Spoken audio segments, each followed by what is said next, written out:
ඕනේ. අපි දන්නවා ගොඩාක් අය කියනවා තාම මට කාලේ තියෙනවා ටිකක් වයසට ගියාම තමයි මේ පින්දහම් කරන්න ඕනේ. එහෙම කතා ඔබ සමාජයේ අහලා තියෙනව නේද? ඉතින් මේ ගෝලයට හිතන්න ඇති තව මට වයස තියෙනවා මගේ පියයි මැරුණාට පස්සේ ඔක්කොම ඉවරුණාට පස්සෙම යේසුස් වහන්සේ පස්සේ යන්නම් කියලා. ඉතින් ගොඩාක් මම දකින අපි දන්න සමාජයේත් ඉන්නවා මෙවැනිම කිතුණුව නේද?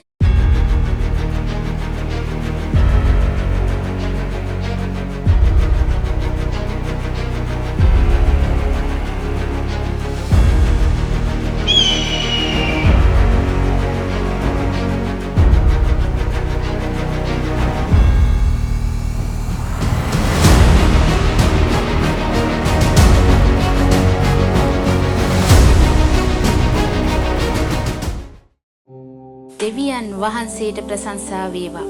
අලුත් දවසක් අලුත් ආරම්භයක් ජීවමාන දෙවියන් වහන්සේට තමයි හැම ගෞරවයක්ම හැම ප්‍රශංසාවක්ම හැම මහිමයක්ම හැමදාමත් කියනවා වගේ මේ මොහොත දක්වා උන්වහන්සේ අපට හුස්ම දීලා තියෙනවා ජීවත් වෙන්න. ඉතින් උන්වහන්සේට තමයි මුළු හදවතින්ම අපි ශුතිවන්ත වෙන්න ඕනේ.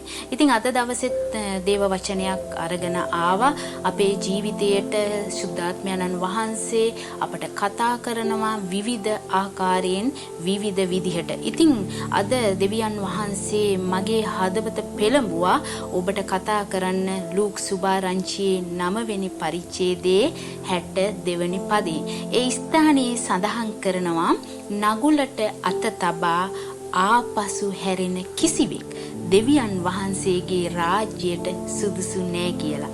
නගුල අපි දන්නවා නගුල කියන්නේ සාමාන්‍යයෙන් ගොවියෙක් කුඹුරු වැඩ කරද්දී එහෙම නැත්නම් ගොවිතැන් කරද්දී කුඹුර සකස් කර ගැනීම පිණිස උපයෝගී කරගන්නා උපකරණයක්. ඉතින් ඒ උපකරණය තුල දෙවියන් වහන්සේ ඒ වචනය තුල දෙවියන් වහන්සේ හරි අපූර්ව කතාවක් කියනවා. ඉතින් නගුල අතට ගත්තනම් ඒක හාණ්ඩ ඕනේ.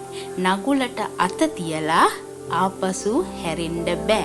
ඔබ කුඹුරට බැස්සනම් ඔබ නගුල අතට ගත්තනම් ඔබේ වැඩේ ඔබ සම්පූර්ණයෙන්ම ඉවර කළ යුතු වෙනවා. ඉතින් දෙවියන් වහන්සේගේ මේ දේව රාජ්‍ය තුල වැඩ කරන්න ඔබට ඊටමත් උත්තරීතර උතුම් කර්තව්‍යයක් ලෙස උන්වහන්සේ ඔබව කැඳවලා තියෙනවා. අපි දන්නවා මේ ලෝකයේ විවිධ මනුස්ස වර්ගයන් විවිධ ජාතීන් ඉන්නවා. ඒ අතර ඔබව දෙවියන් වහන්සේගේ රාජ්‍යයේ දේව රාජ්‍යයේ සේවකයෙකු කරන්න උන්වහන්සේගේ කැඳවීම ඊ타ත්ම ඔබ භාග්‍යවන්ත කොට ඔබ සැලකිය යුතුමයි. හලෙලුයා.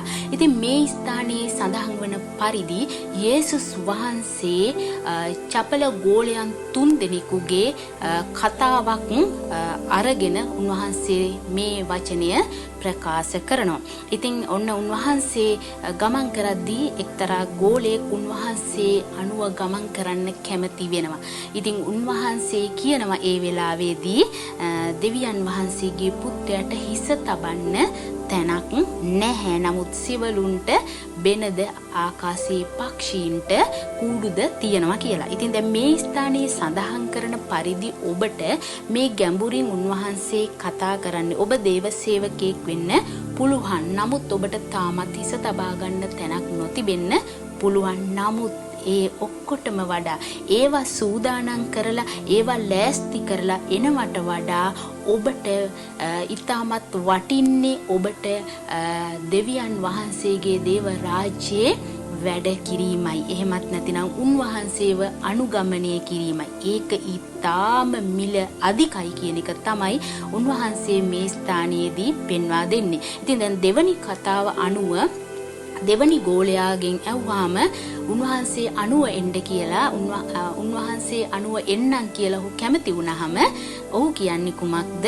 මගේ පියා භූමි දානය කරලා අවසන් වුණාට පස්සේ එන්නම් කියලා කියනවා. ඉතින් මේ ස්ථානයේ සඳහන් වන පරිදි සමහර විට මේ පියා ජීවතුන් අතර ඉන්නව වෙන්නට පුළුවන්. ඉතින් ඔහු අවසන් වයසට ගිහින් ඉන්න පුළුවන් නේද? ඉතින් ඒ වයසට යන නිසා වයසට ගිහින් ඉන්න නිසා ඔහුගේ දේපල ඔහු ඔහුගේ උරුමය ඔක්කොම ලබා ගත්තට පස්සේ පියාවව භූමි දානය කරලා අවසන් වුණාට පස්සේ උන්වහන්සේ අනුව එන්නම් කියලා ඔහු කියන්න ඇති. මෙතනදී යේසුස් වහන්සේ අපට උගන්වන්නේ නැහැ දෙමව්පියන්ට සලකන්න එපා, දෙමව්පියන්ට ගරු කරන්න එපා, දෙමව්පියන්ගේ වැඩ කටයුතු යුතුයකම් ඉෂ්ට කරන්න එපා. එහෙම නෙමෙයි උන්වහන්සේ මේ උගන්වන්නේ. ඔබ මේක ඉතාම ගැඹුරින් තේරුම් ගන්න. මෙතනදී යේසුස් වහන්සේ ඔහුගේ හිත බැලුවා. ඒ මන්ද සියලු දේට වඩා දෙවියන් වහන්සේට, උන්වහන්සේගේ වැඩයට, උන්වහන්සේගේ රාජ්‍යයේ නියැලීමට ඔබ පෙළඹීම, එහෙම නැතිනම් ඔබ ඉඩ දීම තමයි ඊටාම මිල අධික.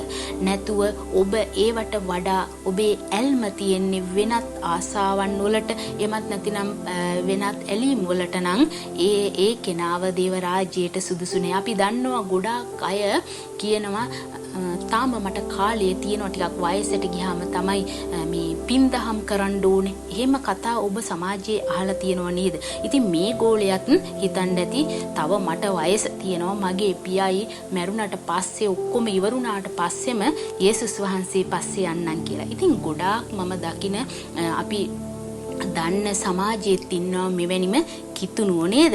මොකද ඒගොල්ලෝ අවසාන කාලයේ වෙනකම් බලාගෙන ඉන්නවා, වැඩ ඔක්කොම ඉවර වෙනකම් බලාගෙන ඉන්නවා තමන්ට සේවය කරන්න. දීලා තියෙන සේවය ඒ වෙලාවේදී ප්‍රතික්ෂේප කරලා ඊට වඩා තමන්ගේ අර මාංශයේ පිනවන දෙයට ඇලුම් කරනවා. ඉතින් ඔන්න මෙතනදී යේසුස් වහන්සේ කියනවා උන්වහන්සේව අනුගමනය කිරීම, උන්වහන්සේට සේවය කිරීම ඊටාම මිල අධිකයි කියලා. ඒක නේද මේ කියන්නේ. ඉතින් දැන් තුන්වෙනි ගෝලයා කියනවා උන්වහන්සේව අනුගමනය කරනවා කියලා. ඉතින් ඔහුට කිව්වාම ඔහු කියනවා මම ගිහින් ගෙදර අයට දන්වලා එන්නම් කියලා. අන්න ඒ වෙලාවේදී යේසුස් වහන්සේ ඔහුගේ හදවත දැනුණා. ඔහුට තියෙන්නේ ඊටාම ඇලුම්භාවයක් තමන්ගේ පවුල ගැන. ඔබ කිසිම විටක මේ වෙලාවේ වරදවා තේරුම් ගන්න එපා. උන්වහන්සේ කියන්නේ මේ ඔබේ පවුලට ආදරය කරන්න එපා, ඔබේ දරුවන්ට ආදරය කරන්න එපා, ඔබේ දෙමව්පියන්ට ආදරය කරන්න එපා. එහෙම නෙමෙයි මේ කියන්නේ. ඔබගේ වැඩි, ඔබගේ සියලු දේට වඩා ඔබගේ මුල් තැන දිය යුත්තේ දෙවියන් වහන්සේට, උන්වහන්සේගේ රාජ්‍යයට. ඒ අනිත් ඒවා ඔක්කොම ඔබට දෙවනි ස්ථානීය විය යුතුයි. ඉතින් ඒ හැම දෙයකම ඔබ ගෞරව කරන්න ඕනේ. නමුත් ඔබ ඒවට ඇලීගෙන ඔබ ගැලීගෙන ඉන්නවා නම් එහෙම ඔබට දේව රාජ්‍යයේ වැඩ කරන්න ඔබගේ මනස ඔබට නිර්වුල් නැහැ. නැත්නම් සමාදානයකින් ඔබ වැඩ කරන්නේ නැහැ. එහෙම කරපුවාම ඔබ දේව සේවයේ නියැලෙනවට වඩා ඔබට තියෙන තෘෂ්ණාව සහ ඒ තෘෂ්ණාව තුල ගමන් කිරීම. ඉතින් මෙන්න මේ කතා තුන කිව්වට පස්සේ මේ චපල ගෝලිය තුන්දෙනාගේ කතාවන් වලින් පස්සේ යේසුස් වහන්සේ කියනවා නගුලට අත තබා ආපසු හැරෙන කිසිවෙක් දේව රාජ්‍යයට සුදුසු නෑ කියලා. ඊටාම අපට භයානක, එහෙම නැතිනම් අපට උන්වහන්සේ අපිට වාරණයක් දෙන්නේ, එහෙම නැත්නම් තෝරා ගැනීමක් දෙනවා මේ ස්ථානයේදී. ඒ වාරණිය තමයි අපි උන්වහන්සේව තෝරා ගන්නවද, අපේ ආශාවන් එහෙම නැත්නම් අපිව පිනවන, අපි තෘප්තිමත් වෙන ආත්මාර්ථක කාමීත්වයේ තුල තියෙන සතුට අපි තෝරා ගන්නවද කියන එක. ඉතින් ගෝලයෙක් වශයෙන්, දේව සේවකයෙක් වශයෙන්, දෙවියන් වහන්සේ අනුගමනය කරන කිතුණුවෙක් වශයෙන් මේ කාරණාව අද උන්වහන්සේ ඔබගෙනුත් අහනවා. හලෙලුයා. ඉතින් දැන් මේ ස්ථානයේ මේ ආකාරයෙන්ම ඉවත බලපු අයගේ ආශිර්වාදය ගිලිහුණ අවස්ථා මම ඔබට මතක් කරලා දෙන්නම් දෙකක්. ඒකෙන් පළවෙනි ආශිර්වාදය නැති වෙලා ගියා. එහෙම නැත්නම් ඇයගේ ජීවිතේ විනාශ වුණ දෙයක් තමයි අපි දන්නවා ලොත්ගේ බිරිඳ. ලොත්ගේ බිරිඳට කුමක්ද සිද්ධ වුනේ? ඇයට කිව්වා ආපසු හැරෙන්න එපා කියලා. ආපසු හැරෙන්න නැතුව එන්න කිව්වා. කුමක්ද සිද්ධ වුනේ? ඇයට තිබ්බ ආශාව, ඇයට තිබ්බ තෘෂ්ණාව, ඇය ගත කරපු කාලය, ඇය ගත කරපු ජීවිතය, ඇයගේ තිබ්බ පෞල් සම්බන්ධතා, ඇගේ තිබ්බ ආශාවන් පිනවන, ඇස් පිනවන, ඇගේ හැඟීම් පිනවන කාලයත් එක්ක ගත කරපු ජීවිතය අමතක කරන්න බැරි වුණ නිසා කොච්චර විනාශ වෙනවා කියලා කිව්වත් නැවත හැරී බැලෙන්න, ආපසු හැරෙන හැඟීමක් ඇයට ඇති වුණා.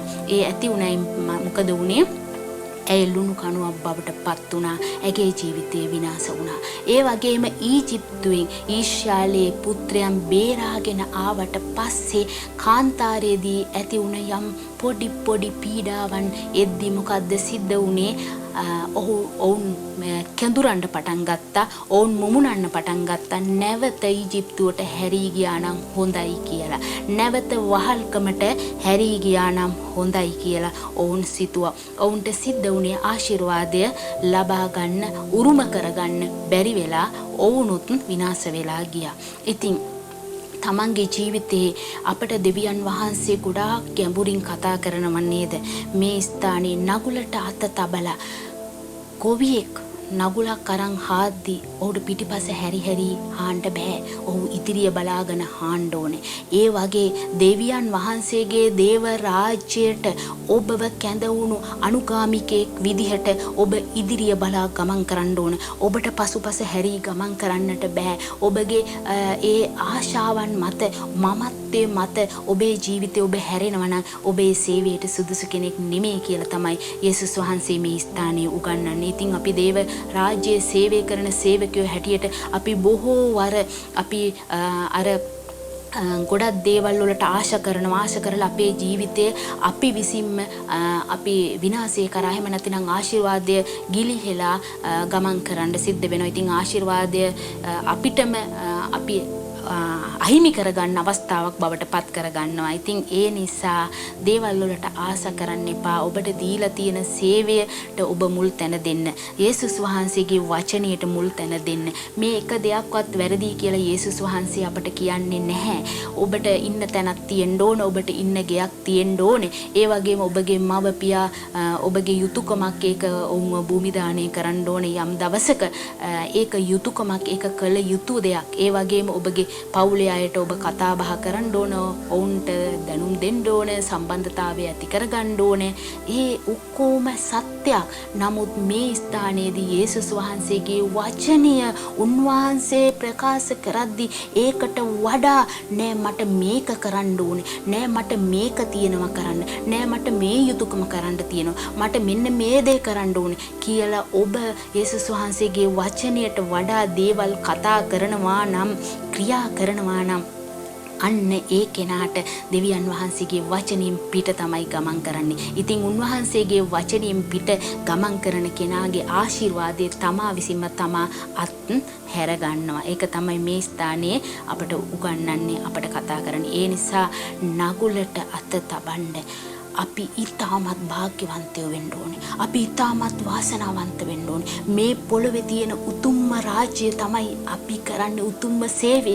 මේ පොළොවේ තියෙන උතුම්ම රාජ්‍යයේ උතුම්ම සේවය තමයි ඔබයි මායි කරන්නේ. හාලෙලුයා. ඒ උතුම් කාර්යය මේ පොළොවේදී වගේම මතු ජීවිතයටත් අපට ඊටමත් ආශිර්වාදයක්. එහෙම නැතිනම් අපේ ජීවිතය සදා කාලයට ජීවත් කරවන අපි දෙයක් තමයි අපි මේ තෝරාගෙන තියෙන්නේ, අපි මේ කරන්නේ. ඒ නිසා එයට අත තැබුවට පස්සේ කිසි විටක ආපසු හැරෙන්න එපා. උන්වහන්සේ ඔබට සුදුසු හැමදේම උන්වහන්සේ දීලා තියෙනවා. ඔබට ටැලන්ට් දීලා තියෙනවා. ඔබට දීමනා දීලා තියෙනවා. ඔබට උන්වහන්සේගේ වචනය තුල ඒ බලය ආධිපත්‍යය දීලා තියෙනවා. ඉතින් ඒ ආධිපත්‍යයෙන් පිට ඔබ ගමන් කරන්න යන්න එපා. ඒ ආධිපත්‍යයට එරෙහිව ඔබ කතා කරන්න යන්න එපා. ඔබ ඒ විට ඒ ආධිපත්‍යය ඔබෙන් ඉවත් වුනහම, ඒ වැස්ම ඔබට ඉවත් වුනහම ඔබ අනාරක්ෂිතයි. මං කියන දේ ඔබට පැහැදිලිද? ඔබ අනාරක්ෂිතයි. ඔබ අනාරක්ෂිතව තමයි ඔබේ ජීවිතේ ගමන් කරන්නේ. එදා ඒ අනාරක්ෂිත භාවයට ඇතුල් වුණා ලොත්ගේ බිරිඳ. ඒ අනාරක්ෂිත භාවයට ඇතුල් වුණා ඒ ඊශ්‍රායල පුත්‍රයන්. ඒ නිසා ඔවුන්ට ආශිර්වාදයක් නොමැතුව ඔවුන්ම විනාශ වෙලා ගියා. ඔබේ ජීවිතේ විනාශ වෙන්න ඉඩ දෙන්න එපා. කවදාවත් ඔබේ ජීවිතේ විනාශ වෙන්න ඉඩ දෙන්න එපා. දෙවියන් වහන්සේ තෝරාගත්තු මේ උතුම් කාර්යය තුල ඔබ ගමන් කරන්න. මේ වචනයට එකඟව ඔබ ගමන් කරන්න. මම විශ්වාස කරනවා දෙවියන් වහන්සේ අපට අද දවසේ හැමදාම කතා කරනවා වගේ අපිට දෙවියන් වහන්සේ වචනය කතා කරද්දී ආශිර්වාදයක් වගේ මුන්වහන්සේගේ තරවටුව ලැබෙනවා. මම විශ්වාස කරනවා මේක අපට තරවටුවක් කියලා. එහෙනම් දේව රාජ්‍යයේ වැඩ කරද්දී ඔබ ආපසු හැරී බලන්න උත්සාහ කරන්න. අනේ අද මගේ රැකියාව තියෙනවා. ඒ රැකියාව නිසා මට කරන්න බෑ. මට මේ දේව සේවය කරන්න යන්න බෑ. අද වර්ෂාව තියෙනවා මට දේව සේවය කරන්න බෑ. අද මගේ දරුවගේ විභාගයේ තියෙනවා මේ ප්‍රශ්නේ තියෙනවා අර ප්‍රශ්නේ තියෙනවා. ඒ නිසා මට කරන්න බෑ. අද මගේ ගේ හදනවා. ඒ නිසා අද මට දේව සේවය කරන්න බෑ. තව අවුරුද්දකින් කරනවා මේ වැඩ ඔක්කොම ඉවරලා. මෙහෙම ඔබ හිතන කෙනෙක්ද? අන්න ඒ කෙනාට තමයි අද දෙවියන් වහන්සේ කතා කරන්නේ. ඔබේ යුතුයකම් දෙවියන් වහන්සේ බලාගනි. ඔබට තියෙන යුතුයකම් සියල්ල දෙවියන් වහන්සේ ඉෂ්ට කරන්න ඔබට පොරොන්දු වෙලා තියෙනවා. එහෙනම් ඔබ දෙවියන් වහන්සේ කැඳ වූ යුතුයකම ඔබ ඉෂ්ට කරන්න විශ්වාසවන්ත වන්න. අන්න එවිට දෙවියන් වහන්සේ ආශිර්වාදේ ඔබට වගේම ඔබේ පවුලට පරම්පරා ගණනාවකට උන්වහන්සේගේ ආශිර්වාදය ඔබට නිදහස් කරනවා. මේ ජීවිතයේදීත් මතු ජීවිතයේදී. හalleluya. ඔබට ආශිර්වාදාත්මක දවසක් වේවා. God bless you.